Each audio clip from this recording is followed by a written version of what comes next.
At my sister's wedding, Margaret Whitmore realized she was not a guest, but a transaction. The ballroom at the Grand Lakeside Hotel shimmered under crystal chandeliers, each table dressed in ivory linen and fresh white roses flown in from Oregon, the kind that cost more per stem than Margaret used to spend on a week of groceries when her son was young. And yet none of that caught her attention as sharply as the small cream card pinned neatly to her place setting. In elegant gold calligraphy, beneath her name, were two words that did not belong: primary sponsor. She stood still for a moment, her gloved fingers resting lightly against the edge of the table, as laughter swelled around her, and a string quartet played something soft and celebratory. And then she did what she had been doing her entire life. She smiled. Anyone watching would have seen a composed 67-year-old woman in a tailored navy dress, pearls resting at her collarbone, silver hair swept into a careful chignon. No one would have seen the quiet recalculation happening behind her pale blue eyes. Elaine had insisted the wedding would be simple, intimate, just close friends and family at a lakeside venue an hour outside Chicago. Nothing extravagant, nothing overwhelming, and Margaret had believed her because she always believed her younger sister. The same way she had believed her when she said she would pay back the down payment Margaret lent her 20 years ago. The same way she had believed her when she promised to help care for their mother and somehow never showed up for the late night hospital shifts. Margaret adjusted the card so it lay perfectly straight, as if alignment could soften its meaning, and took her seat at a table not with the immediate family, but near the back, beside two distant cousins she barely recognized. From across the room, she saw Elaine glowing in a silk gown that probably cost more than Margaret's first car, laughing as a photographer captured candid shots. And for a fleeting second Margaret wondered whether her sister had even seen the card, whether this humiliation was deliberate or merely convenient. But then she noticed Daniel standing beside the wedding planner, nodding as the woman in black flipped through a clipboard and gestured discreetly toward Margaret's table. Daniel's expression shifted when he realized his mother was watching. He gave her a quick wave, the kind reserved for acquaintances, not the woman who had worked double shifts for 15 years to send him to college. The ceremony itself was lovely, vows spoken against a backdrop of late summer sunlight glinting off the lake, guests dabbing at their eyes, applause echoing warmly across the water, and Margaret clapped politely, even sincerely, because she did love her sister and she did want her to be happy, but the word sponsor pulsed quietly in her mind like a distant alarm. At cocktail hour, as servers passed trays of champagne and miniature crab cakes, she overheard a familiar voice behind her say, "Elaine's so lucky Margaret agreed to cover the full venue cost. It would have been impossible otherwise." The sentence floated through the air with casual certainty, followed by appreciative murmurs, and Margaret did not turn around immediately. She simply lifted her glass, took a measured sip, and let the cool dryness settle her breathing. She had agreed to contribute. Yes, a generous gift wired weeks ago as a wedding present. But she had never agreed to finance the entire event, never signed anything, never authorized her name to be used as a financial anchor. And yet here she was, introduced not as sister of the bride, not as beloved aunt or mother, but as a funding source. She watched as guests approached Elaine to offer congratulations, some of them glancing toward Margaret with expressions that hovered somewhere between gratitude and calculation. And she recognized that look because she had seen it before in loan offices and board meetings when her late husband's small construction company began to thrive and people suddenly remembered to be kind.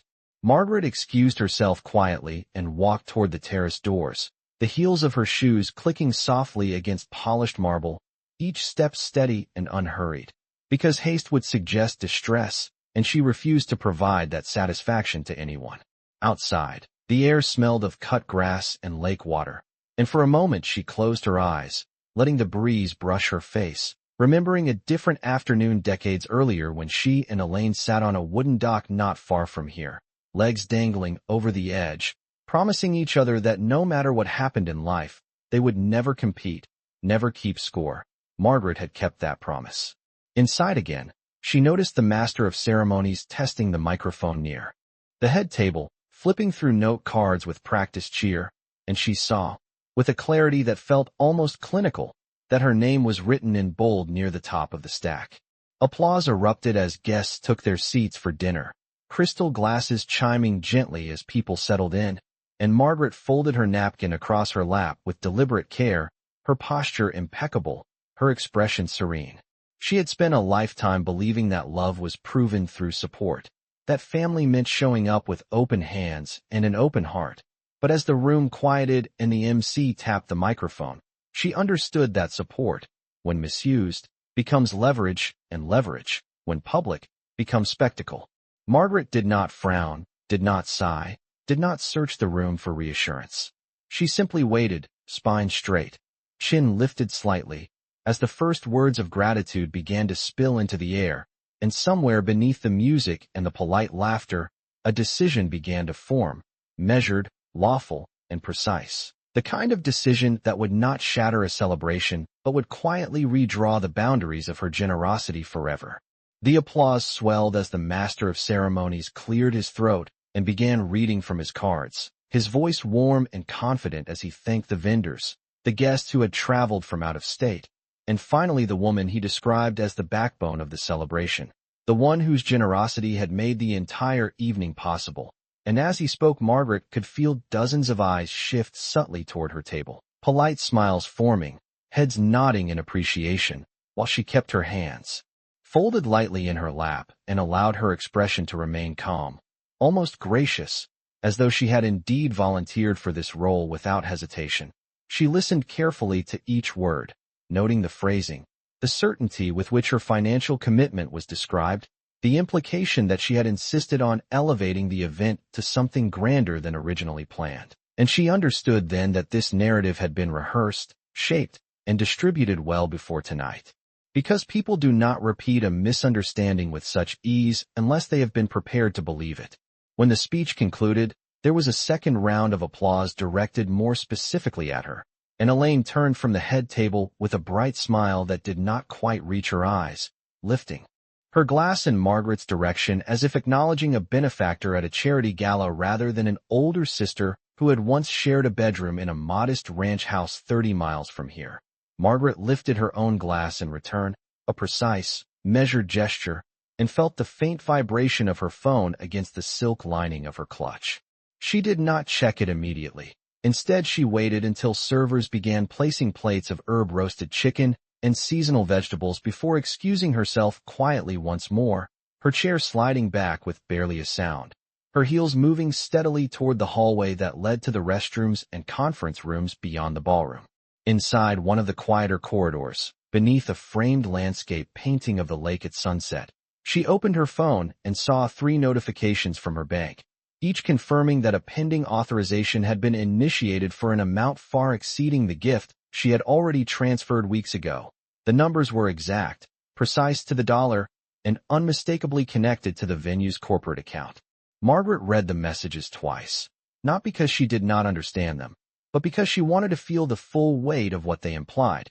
And then she called her financial advisor, a man she had worked with for nearly 15 years, speaking in a tone so steady that no one passing by would have sensed urgency in her voice.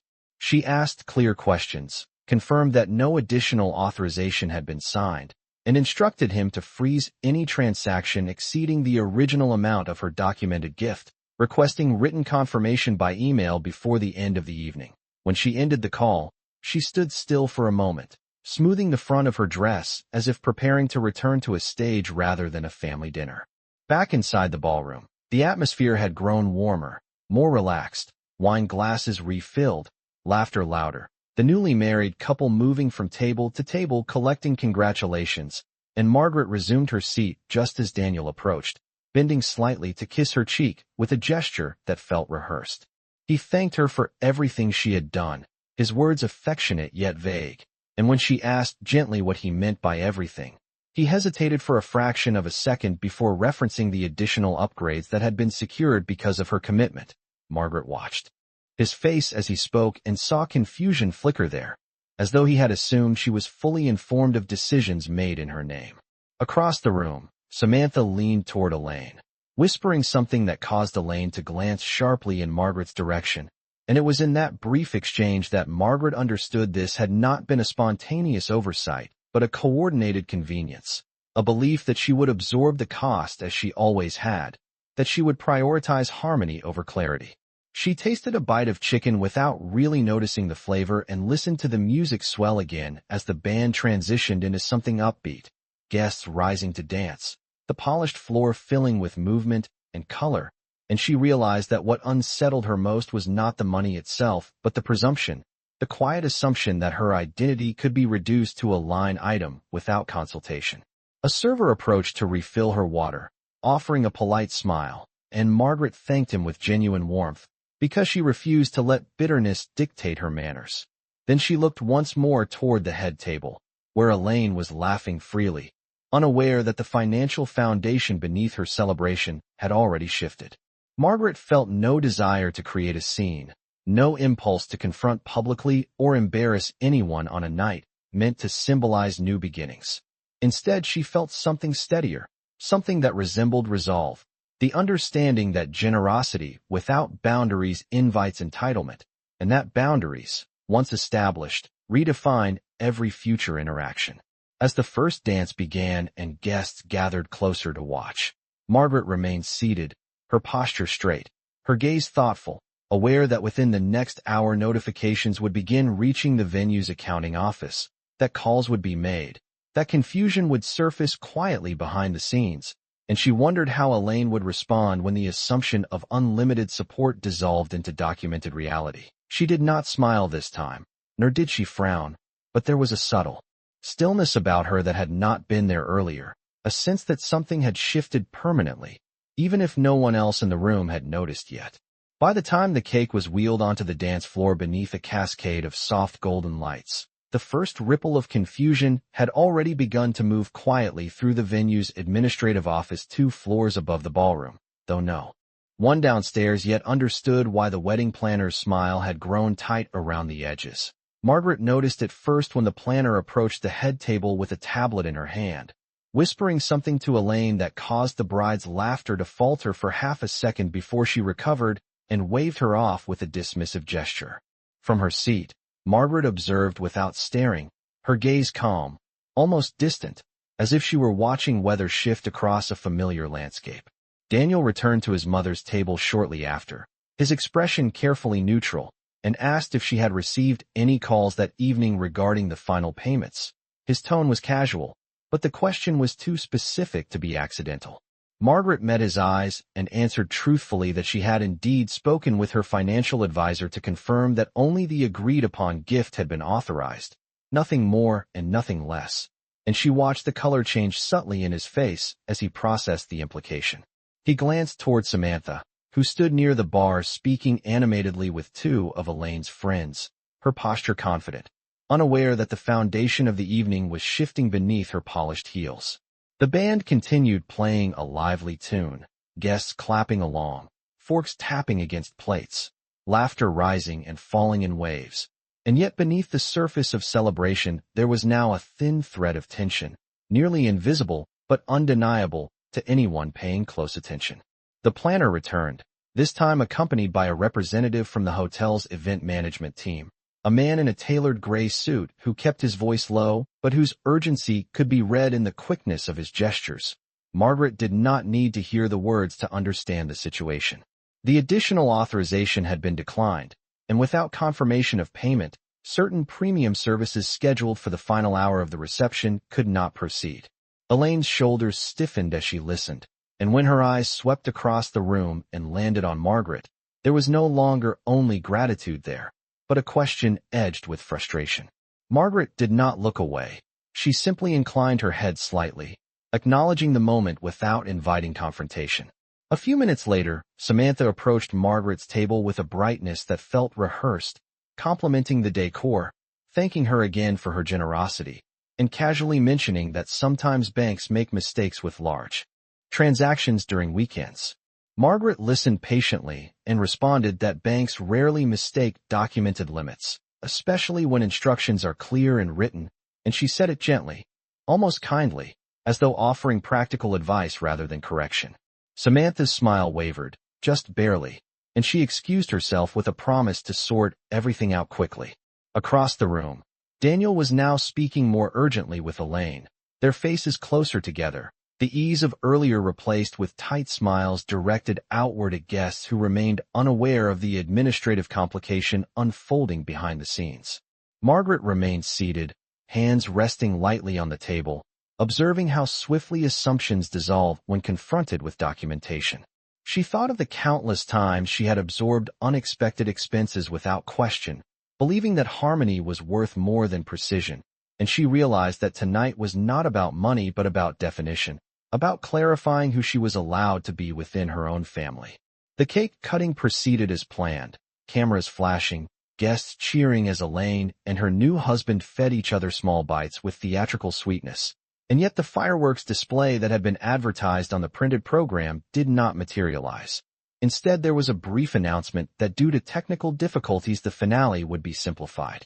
Murmurs moved gently through the crowd, mild disappointment quickly covered by polite acceptance, and Margaret noticed how quickly people adjusted when spectacle was replaced by restraint. Daniel eventually returned to her side, lowering himself into the chair beside her and asking in a quieter voice why she had not mentioned freezing the excess authorization before tonight. Margaret answered that she had not frozen anything that had been legitimately agreed upon, only declined what had never been discussed, and she asked him, without accusation, whether he had seen a document bearing her signature for the expanded budget. He did not answer immediately, and in that silence she found her confirmation. Around them the music softened into a slower melody, couples drifting onto the dance floor, the room glowing with candlelight and conversation, and Margaret felt no anger, only a firm clarity settling into place. She had not raised her voice, had not embarrassed her sister, had not disrupted the vows or the dinner or the first dance, and yet the narrative of unlimited sponsorship had already unraveled quietly through a single, deliberate boundary. As the evening moved toward its close, guests began collecting coats and offering final congratulations, unaware that the most significant shift of the night had occurred not on the dance floor, but in the quiet corridor where a woman had decided that love and accountability could coexist, and that generosity without consent was not generosity at all.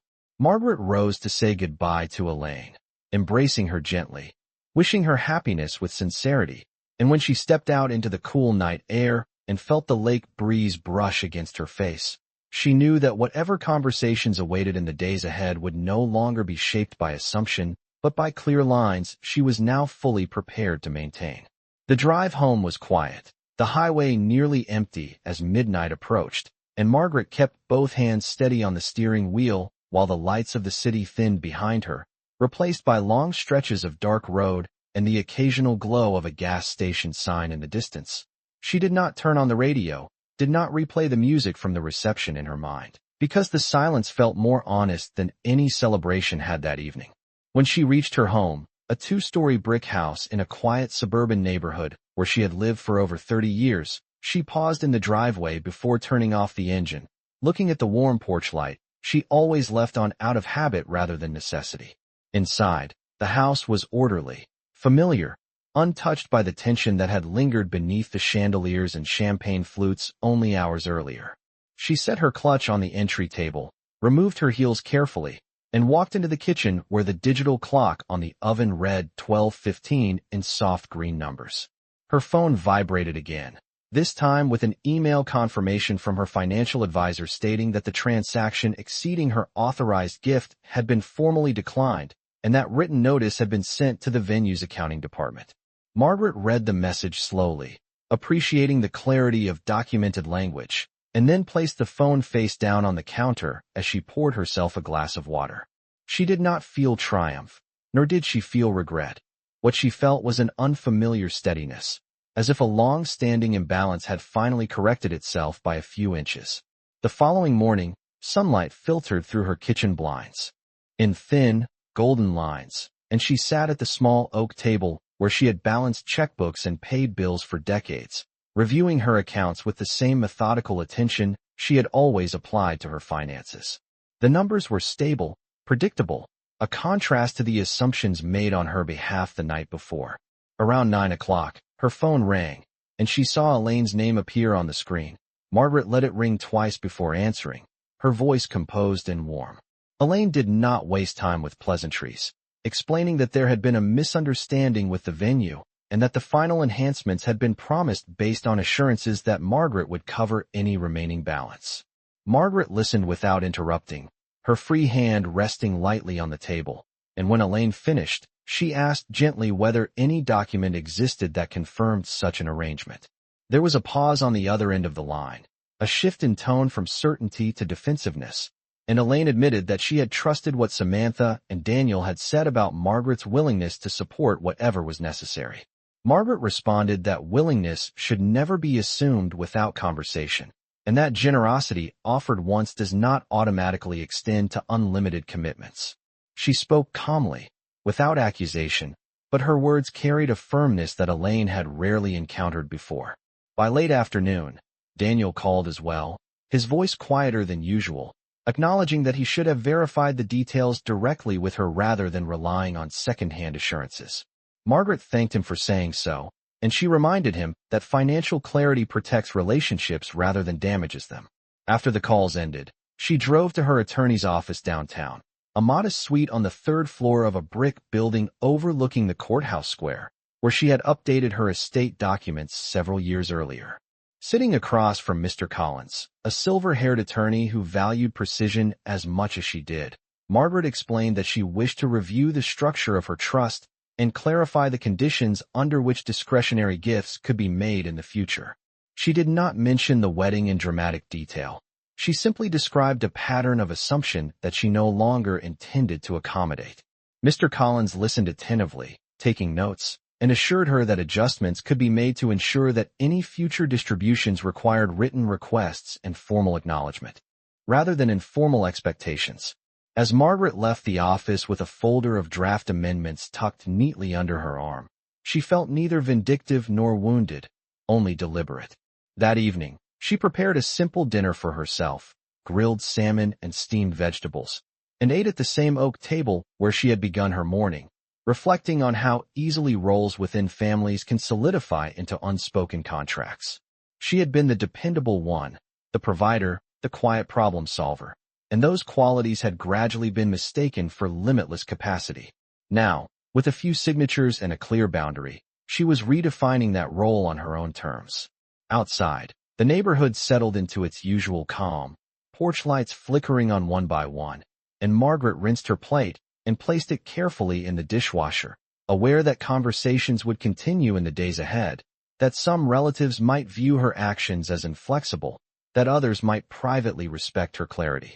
She did not rehearse arguments or imagine confrontations. Instead, she returned to the living room, sat in her favorite armchair by the window, and opened a book she had been meaning to finish. The house was quiet, steady, and entirely hers, and for the first time in many years she understood that preserving peace does not require surrendering boundaries, and that sometimes the most significant shift in a family occurs not through raised voices, but through a single, measured decision carried out without spectacle. 3 days after the wedding, the first envelope arrived by certified mail, its return address printed neatly from the Grand Lakeside Hotel, and Margaret recognized the weight of official paper before she even opened it. She sat at her oak kitchen table with a small letter opener, slicing the edge cleanly, and unfolded a formal notice stating that the remaining balance for upgraded services had not been satisfied, and that the venue required clarification regarding the responsible party. The language was polite but unmistakably direct, and Margaret read it without surprise, because she had anticipated this step the moment she instructed her advisor to freeze the unauthorized amount. What did surprise her, however, was the second page enclosed behind the invoice, a copy of an internal email in which her name had been referenced as having verbally confirmed full financial backing for all enhancements, a phrase that felt both inflated and strangely intimate. Margaret set the papers down carefully and considered how easily a casual assumption becomes recorded as fact when no one challenges it. Later that afternoon, Elaine appeared unannounced at Margaret's front door, her expression strained, her posture less polished than it had been beneath wedding lights. Margaret invited her inside without hesitation, offering coffee as she always did, and they sat across from each other at the same oak table that had witnessed decades of quiet decision-making. Elaine spoke quickly, explaining that the hotel was pressuring them, that Samantha had insisted Margaret would handle everything, that Daniel had trusted those assurances, and that now the outstanding balance threatened to overshadow what should have been a joyful beginning. Margaret listened patiently, her hands wrapped around a ceramic mug, and when Elaine finished, she asked one simple question: who had authorized the upgrades in writing? Elaine's gaze dropped to the table, and in that silence the answer revealed itself. It had been Samantha who met with the planner, Samantha who expanded the floral installations, Samantha who added the fireworks display and the upgraded bar package, all under the confident belief that Margaret's reputation for generosity equaled consent. Margaret did not raise her voice. Instead, she slid the certified letter across the table and suggested that the individuals who signed for the enhancements assume responsibility for them. Elaine's eyes filled with a mixture of embarrassment and frustration, not directed at Margaret, but at the unraveling of what she had assumed was secured. She admitted that she had allowed the narrative of her sister's unlimited support to circulate because it simplified conversations and elevated the event, and Margaret felt a quiet ache at that admission, not because of the money, but because of the convenience of being cast in a role without consultation. The conversation ended without resolution, only with the acknowledgement that documentation would determine the outcome. The following evening, Daniel visited as well, arriving alone, his demeanor subdued. He confessed that he had seen preliminary budgets reflecting amounts far beyond what Margaret had originally gifted, yet he had chosen not to question them, because he believed his mother would prefer to avoid conflict rather than correct the assumption. Margaret regarded him steadily and explained that avoiding conflict does not eliminate it. It merely postpones accountability. She told him that she loved him, that she loved Elaine, but that love cannot substitute for explicit agreement, and she handed him a copy of the trust amendments she had drafted, clarifying future financial boundaries. Daniel read the first page slowly, understanding that this was not retaliation but recalibration. Outside, early autumn had begun to touch the trees lining Margaret Street, leaves shifting from green to muted gold, and she felt an unexpected sense of calm as conversations that once intimidated her now felt manageable. Over the next week, emails circulated between the hotel, Elaine, and Samantha, each clarifying signatures and responsibilities, and it became evident that the venue would pursue payment from the individuals who had approved the expanded services rather than the person whose name had been casually invoked. Margaret did not intervene further. She simply responded to one formal inquiry with a concise statement confirming the exact amount she had gifted and attaching proof of transfer. When the matter finally settled, there were no dramatic apologies, no grand gestures of reconciliation, only a quieter shift in tone when family members spoke to her. Invitations were phrased differently, requests made with specifics rather than assumptions, and Margaret noticed how language itself had grown more careful. One evening, as she watered the small rose bushes along her front walkway, she reflected on how easily she might have absorbed the cost to preserve appearance, how simple it would have been to protect the illusion of seamless generosity. Instead, she had chosen precision, and in doing so she had altered the expectations surrounding her. She did not feel hardened, she felt defined. The house behind her remained steady and familiar, the porch light casting a warm circle onto the sidewalk, and Margaret understood that boundaries, once drawn calmly and upheld consistently, do not fracture families but reveal their structure. Whatever discomfort lingered would either evolve into respect or distance, and she was prepared for either outcome, because for the first time in many years, her role within her own family was no longer assumed but consciously established. 2 weeks passed with a new, unfamiliar quiet between Margaret and the rest of the family, not hostile but cautious, as though everyone had collectively realized that the rules had shifted and were still adjusting to the new arrangement. Invitations continued to arrive. Sunday dinners at Elaine's house, a small birthday gathering for one of Samantha's nieces, yet the tone of the messages had changed, each one carefully outlining who would cover what, who was bringing which dish, who had already paid deposits, and Margaret noticed the difference immediately. She attended the first family dinner after the wedding with the same composed presence she had always carried, arriving 5 minutes early with a neatly wrapped container of homemade apple crisp, her silver hair pinned back, her posture straight, her expression warm but unreadable. The dining table was set with more modest simplicity than the wedding reception had displayed, and as everyone took their seats, there was a subtle awareness in the room, a shared understanding that assumptions would no longer go unspoken. Samantha, who had once filled silences with confident plans and expansive ideas, now asked directly whether anyone objected to splitting the cost of an upcoming holiday rental cabin before making the reservation, and Margaret observed the question with quiet interest, recognizing it as a small but meaningful shift. During dinner, Daniel brought up the remaining balance from the venue, explaining that he and Samantha had arranged a payment plan to settle the outstanding upgrades over 6 months, and he said it without resentment, almost as a lesson learned aloud. Margaret listened, nodding slightly, and replied that responsibility often feels heavier when it is finally acknowledged, but that it also brings clarity. No one argued, no one deflected. The conversation moved on to work schedules and school activities, yet the air felt steadier, less charged with unspoken expectations. Later that evening, as Margaret helped clear the table, Elaine approached her quietly near the kitchen sink, drying a plate with slow, deliberate movements. She admitted that she had underestimated how much she relied on Margaret's silent support, not only financially but emotionally, and that she had confused consistency with obligation. Margaret responded gently that reliability should never be mistaken for endless supply, and that she had no intention of withdrawing love, only redefining its terms. Elaine nodded, the tension in her shoulders easing slightly, and for the first time since the wedding there was something like mutual recognition rather than defensiveness between them.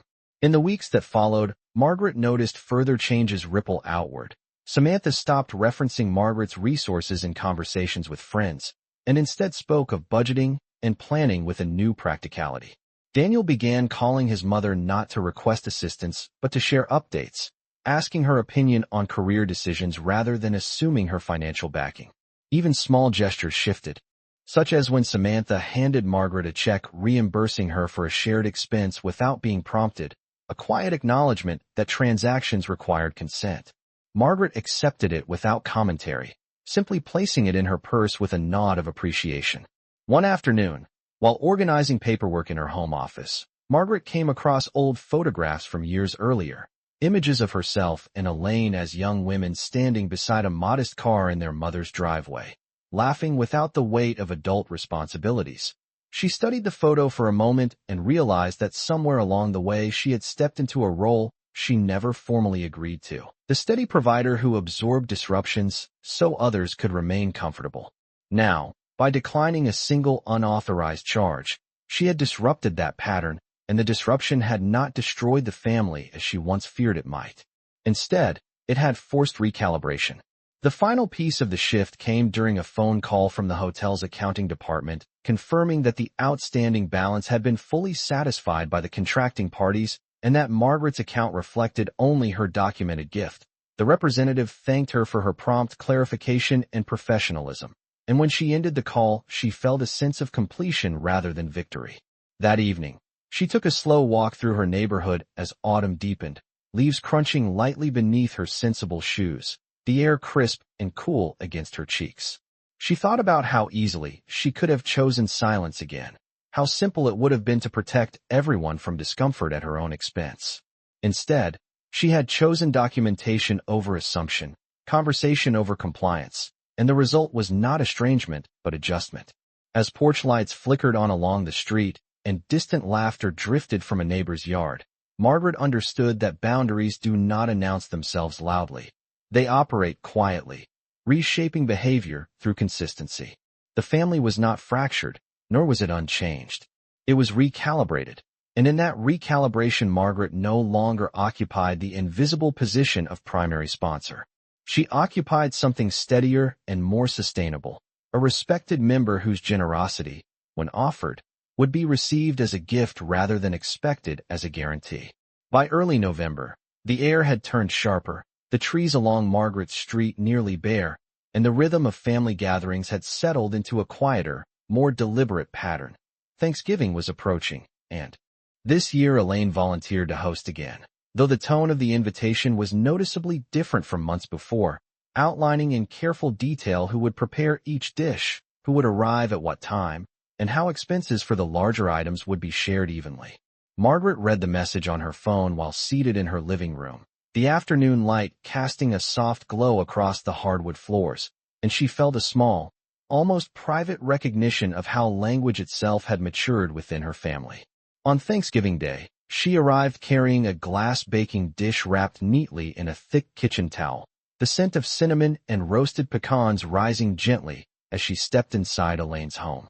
The atmosphere was warm, filled with the sound of clinking pans and overlapping conversations, yet beneath it there was a steadiness that had not existed before. Samantha greeted her at the door with a polite smile, thanking her for bringing dessert and mentioning that the turkey and catering trays had been paid for in advance by the hosts, her tone neutral, transparent, without implication. Margaret nodded, appreciative not of the explanation itself, but of the clarity it represented. As the afternoon unfolded, family members gathered around the dining table, plates filled generously, glasses raised for a simple toast. Daniel spoke briefly about gratitude, about new beginnings and lessons learned, and though he did not reference the wedding directly, his eyes flickered toward his mother for a brief second of acknowledgement. Margaret returned the look calmly, not seeking recognition but accepting it. After dinner, while others watched a football game in the living room, Margaret stepped into the kitchen to help Elaine rinse dishes, the two women moving side by side in a familiar rhythm. Elaine broke the silence first, admitting that the months since the wedding had been uncomfortable at times, but clarifying in unexpected ways. She said she had realized how easily she leaned on Margaret's history of sacrifice without questioning whether it was fair. Margaret listened, drawing a plate carefully before placing it in the cabinet, and replied that fairness is often invisible until someone draws a line. Elaine nodded slowly, acknowledging that the line had forced everyone to reconsider their assumptions, and that perhaps it had prevented deeper resentment from forming later. The conversation was not dramatic, nor was it emotional in an overt way, but it carried weight, because it was honest. Later in the evening, Samantha approached Margaret with 2 cups of coffee and asked if she might sit for a moment on the back porch, where the air was cool but crisp. Wrapped in light jackets, they spoke quietly about the pressures of hosting events, about how easy it is to overextend when trying to impress friends, and Samantha admitted that she had convinced herself Margaret would not mind covering any shortfall because she had always appeared so composed and capable. Margaret responded that composure does not equal consent, and that capability does not obligate contribution. Samantha accepted the statement without argument, and for the first time since the wedding there was no defensiveness in her posture. When the evening ended and guests began gathering coats, Margaret noticed something subtle yet significant. No one referenced her resources. No one hinted at future plans requiring her support. No one used her name as a placeholder for security. Instead, conversations centered on shared efforts and practical planning. Driving home beneath a sky streaked with fading orange light, Margaret reflected on how the family dynamic had not collapsed under the weight of her refusal, but had instead stabilized. Boundaries had not severed relationships. They had clarified them. In the weeks that followed, holiday plans for December were discussed openly, budgets outlined in group messages, responsibilities assigned with explicit agreement. Margaret participated willingly where she chose to, contributing in ways that felt intentional rather than assumed. One evening, Daniel stopped by her house unexpectedly, not to request anything, but simply to sit and talk, bringing with him a small potted plant as a gesture of appreciation. He told her that watching her handle the situation calmly had changed how he viewed conflict, that he had realized strength does not require volume. Margaret listened, her expression thoughtful, and told him that protecting one's boundaries is not an act of defiance, but of respect. As winter settled in and the first frost coated her front lawn in a thin silver layer, Margaret stood by her window one morning with a cup of tea, observing the quiet street and considering how much had shifted since that evening at the hotel ballroom. She felt neither triumphant nor vindicated, only grounded. The family remained intact. Gatherings continued. Laughter returned. But the unspoken contract that once defined her role had been replaced with something clearer and more sustainable. She was still generous, still present, still loving, yet no longer an automatic solution to every financial ambition. The shift had been subtle, almost invisible to outsiders, but within the structure of her family it had rebalanced expectations. And in that quiet rebalancing, Margaret found a steadiness she had not known she was missing, a sense that her place was no longer determined by how much she could provide, but by who she chose to be. December arrived quietly, bringing with it early sunsets and a thin layer of frost that clung to Margaret's front lawn each morning. And with the change in season came another test of the family's recalibrated dynamic. This time, it was Samantha who suggested hosting a small holiday brunch in early January to celebrate the new year, proposing a modest gathering at her home rather than a formal event at a rented venue. The group message outlining the plan was careful and specific, listing the menu, the estimated grocery costs, and an invitation for anyone who wished to contribute a dish or share in the expense, and Margaret read it with a measured expression, recognizing the subtle discipline in its structure. She replied that she would bring a fresh fruit platter and a pot of coffee, nothing more, nothing implied. On the morning of the brunch, the sky was pale and overcast, and Margaret drove the 15 miles to Daniel and Samantha's house, with steady hands on the steering wheel, the heater humming softly against the cold.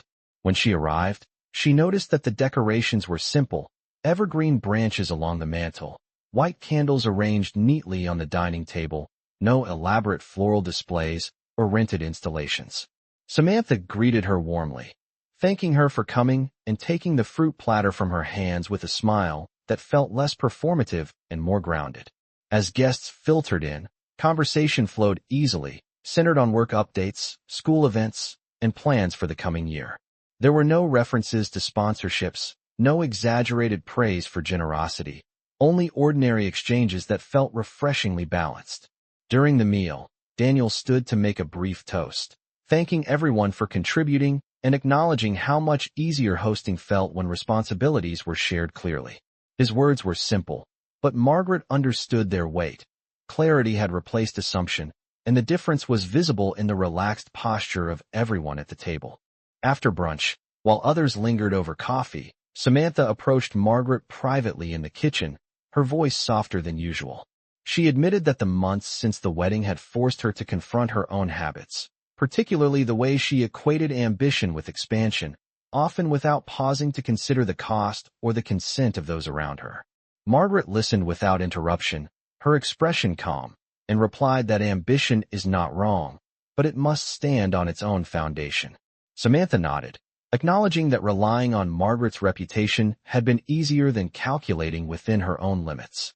There was no dramatic apology, only a quiet acceptance of responsibility that carried more meaning than any elaborate gesture could have. Later, as Margaret prepared to leave, Elaine joined her near the front door, adjusting her scarf against the cold. She remarked that the family felt different now, steadier somehow, and Margaret agreed, explaining that steadiness often emerges when expectations are spoken aloud rather than assumed. The drive home was peaceful, the roads lightly dusted with salt from the previous night's freeze, and Margaret felt a calm satisfaction not rooted in control, but in equilibrium. In the weeks that followed, smaller interactions continued to reflect the shift.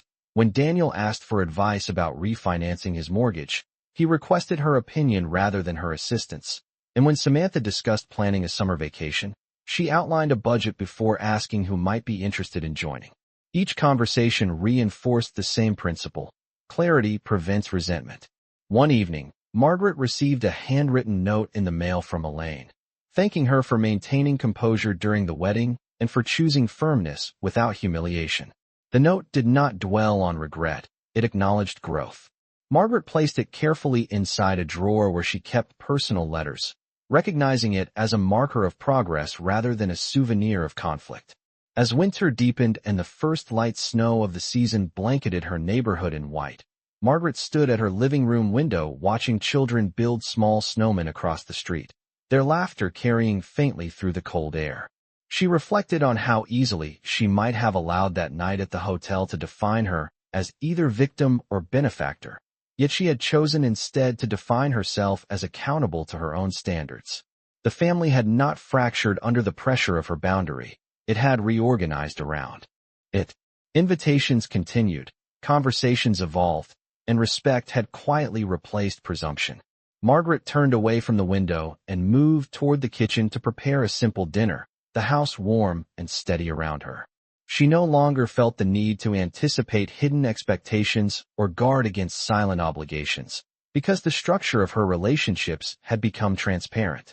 In that transparency, she found not distance but balance, and in balance, a renewed sense of belonging that did not depend on how much she could provide but on the clarity with which she chose to engage. By the time spring began to soften the edges of winter, Margaret noticed that something fundamental had settled within her family, not dramatically, not with declarations, but in the quiet way routines adjust after a storm has passed.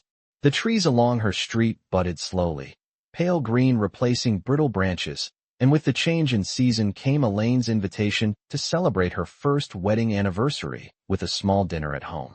The message was simple, outlining the plan, confirming that the event would be intimate and fully hosted, and ending with a sentence that Margaret read twice.